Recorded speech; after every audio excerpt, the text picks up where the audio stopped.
Hi everyone, Trish here. Thank you so much for coming in. Today we are going to do my week in review. I want to share some products, some new, some not, that I've been using this week and my thoughts and opinions on those. So if you're interested, then please keep watching. Let's go ahead and start off with foundation. This is new to me. It is definitely not new production-wise, but it is new to me. I had been on a Facebook beauty group. I read where a couple of ladies were discussing on a post about this foundation. And I kept thinking, how have I not tried this drugstore foundation before? I thought I had basically tried them all. As far as I can remember, I think I did try it, but it's been several years ago and I still had pretty oily skin. My skin has changed since then. So I thought, you know what, I'm going to grab it and give it a try again. What I'm talking about is the Maybelline Instant Age Rewind Foundation. Now, it does get messy. So many of us love the concealer. This is just basically a giant concealer bottle. It does get a little messy unless you wipe this off. I did wipe it off at first when I first started using it, and then I got lazy. So there's that. A lot of people consider this application type kind of a turn off. I really think, I know with the concealer, it's just a tiny little nozzle, and I wonder, and I might try it, if I hold it upside down and wash it, it wouldn't go back up into the foundation. If I wasn't going to use this every day, that's probably what I would do, like to store it. In that same conversation on Facebook, another lady went in and also added that they were going to discontinue this. Now, when I stopped and looked for it at Target, I think there were only 8 to 10 shades. I think there's more. I really wouldn't be surprised if they just didn't remove this, repackage it, rename it, and bring it back to us. I was curious enough to look at Ulta online, and they did not have it. So I went to Maybelline online. And when I read about this, I'm like, why is nobody talking about this? This claims to have skin firming ingredients and collagen. I was really amazed. I have it on again today. I have actually worn this all week. Not only is it absolutely beautiful on my skin, it wears all day. It doesn't break down. I didn't notice it oxidizing. This truly is a beautiful foundation. I found it to be a medium, a good strong medium coverage. It builds very nicely. I do build it to a full coverage. I go in with an application and a half. I just go in the second time with it where I think it needs it the most. But nevertheless, it is a beautiful foundation. I love it. I mean, can you tell? I just got it this week. And look at that.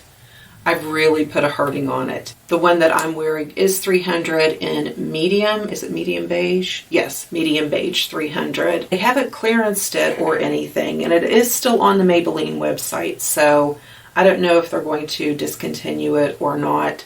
If I had not just bought so many foundations the last Sephora sale, I would definitely, and I still might get some backups of this. It is beautiful. I really do enjoy it. Concealers this week. Last week I was using the Tarte Shape Tape and the Tarte Creaseless. Well, I kind of did the same thing this week, only I used different products. Ever since Makeup Revolution has come out with their Conceal and Define concealer, so many people, myself included, have compared it to the Tarte Shape Tape. I feel like this didn't dry down quite as much as the Tarte Shape Tape, but I still enjoyed wearing it. And I thought, you know what? I really like their new Conceal and Hydrate. So let me mix them and see what I think. These definitely pass the test. I have enjoyed wearing this a lot this week. I think the coverage is nice. I think it looks nice under the eyes. I do feel like these are giving me a little more texture than the Tarte Shape Tape, but let me tell you one big difference. I ran out of my Catrice under eye. I'm going to order it. I wasn't going to.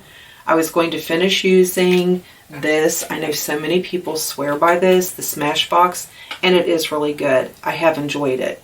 But I feel like the Catrice hydrated my under eyes a little bit better, because my under eyes were looking good. They were looking smooth, they were looking healthy, and I don't think, because this to me wasn't as drying as the Tarte Shape Tape, I don't think that this is what's causing the texture. I think that it's me not having that Catrice. But nevertheless, I did enjoy these. I am going to pull these out and try the same thing again when I get my Catrice to see if that is the difference, because I'm telling you, that Catrice under eye primer is amazing. I mean, I went through a whole thing. I didn't stop using it once I got it. Really, really good. Made a big difference in my under eye. I just want to prove it to myself and try these again once I get that back in. To set my face, I have switched over and I've pulled out my light number 15 in the Maybelline Fit Me. Now, even though this says light, I can only use this. I'll just show you on the cover. See how dark that is for light?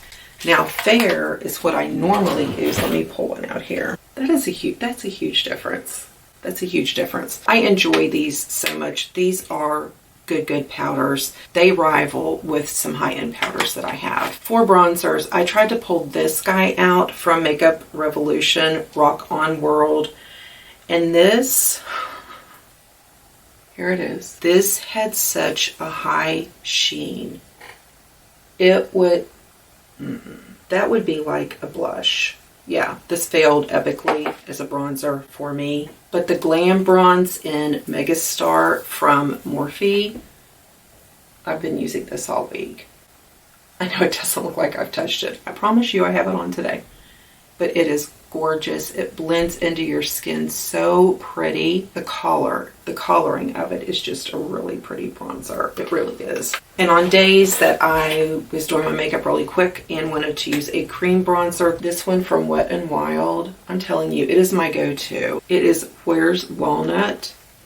Look at that color. And it is so creamy. It blends in perfectly to your skin and it stays put. I love to use this. Sometimes I top it with a powder bronzer, sometimes I don't. It works great either way. And for blush, I've been using this guy. This is Peach My Cheeks in Spice Peach. This is the most beautiful cream blush that I cannot open. There we go. I have to hold it because it comes loose.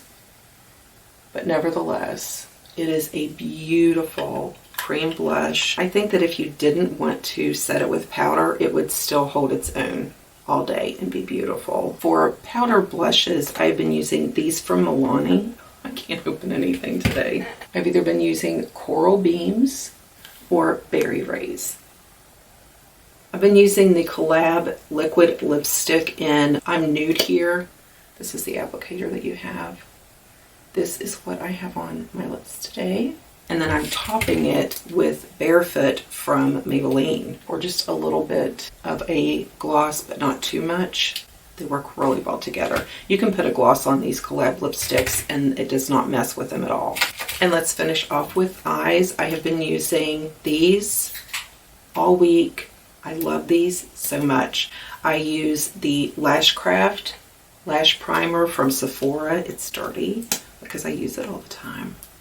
It is the white formula. This is the brush on it. I believe I've talked about this before.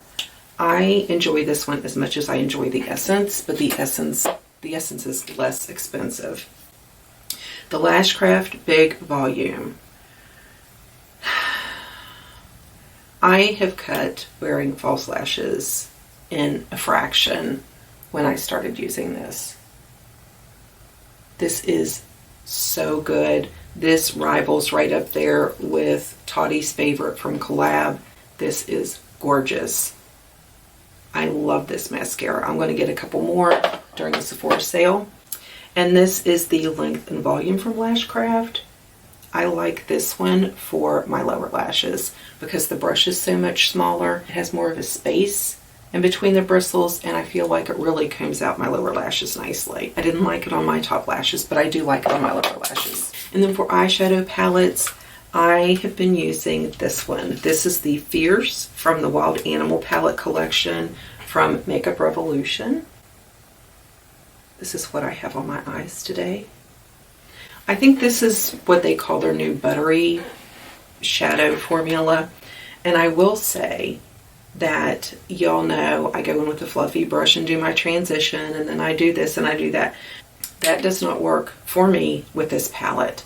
What I have to do is go in with a more detailed brush, with a smaller brush, and place this where I want it, blend it out just a little bit, and then take a fluffy brush and smooth it. That just works better for me than the way I normally do it. Not everybody does eyeshadow like I do because I'm a little extreme with it, I'm aware. If you have this and you're having trouble with it, try using a smaller brush, a more definite brush, putting it where you want, blending it with a little bit of a fluffier brush, and see if you like it better. Once I got that down, I've really enjoyed it.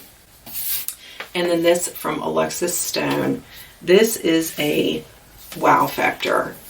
These colors are so pigmented. I just put my nail in that one. I'm so sorry.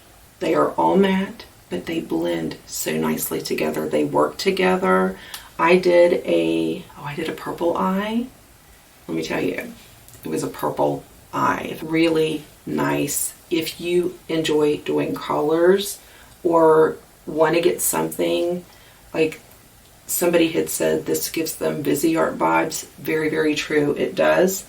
So if you don't want to spend the money for the Viseart, but you want something pigmented, this would be the one I would suggest you look at. And this could be a nice complement to, you know, if you have a more neutral palette and you want to pull some pops of color in once and again, this would be a really fun one to do that with. It's really fun palette. I want to play with it a little bit more.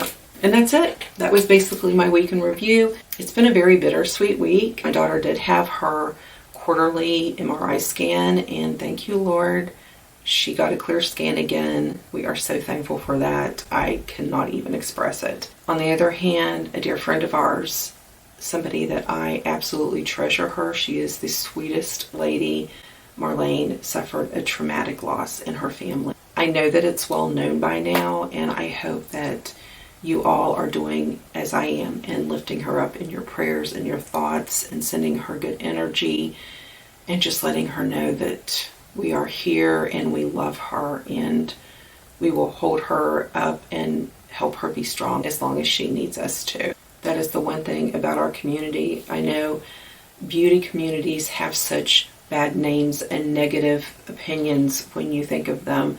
And I think some of that is that we, as mature beauty community, have outgrown a lot of that.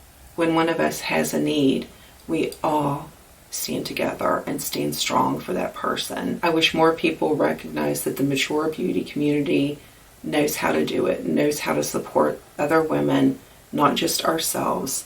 And when there is a crisis, when there is a need, we stand strong and united to be there for that person. And that is something that is irreplaceable. We are all standing strong for you, Marlene, and we are here and we love you. We love you so, so much. I'm going to end this video here. Thank you again for hanging out with me, for visiting. I love you all so much. Have an amazing week, and I will see you very soon in the next video.